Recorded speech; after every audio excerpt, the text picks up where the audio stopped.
शादी बनी भूख जानी 9 दिन गड़बड़ है जाइबू सलोनी के मम्मी दोबारा है जाइबू भूख जानी 9 दिन गड़बड़ है जाइबू सलोनी के मम्मी दोबारा है जाइबू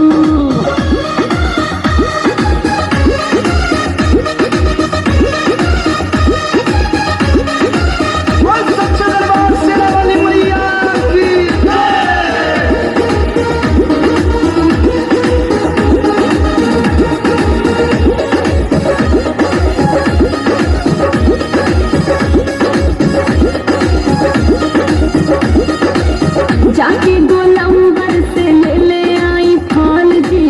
भूखबू तू आज छिटा रह जाइबू काल जी अच्छा हाँ बानी मजबूत घनी बोझी कमजोर जी 4 दिन बीती तो बहावे लगबू लोर जी माया बारू 9 दिन कैसे करबू तू फलहारी घर पर पहुँची नहीं हर तुहरा बोली है खूब महतारी सलोनी के मम्मी दोबारा जाइबू हो भूखा जानी 9 दिन गड़बड़ जाइबू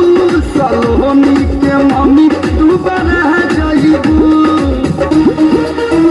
सच्चे दरबार शेरा वाली मैया की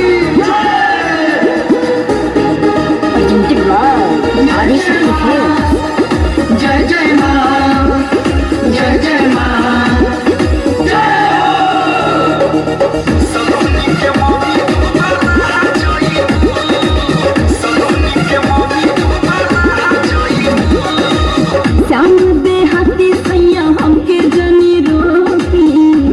जे मनबू तकलीफ बड़ी होखी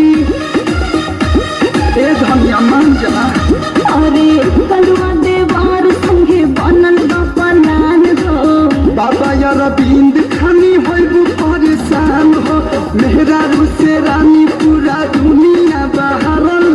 नामन पुता भूखा तोहर मोती बाबे मारल कथी कथी बोल फल फूल खाइबू सलोनी के मम्मी जाती भूख जाइबू बोला मुझे खातिर कौन मंदिर जाइबू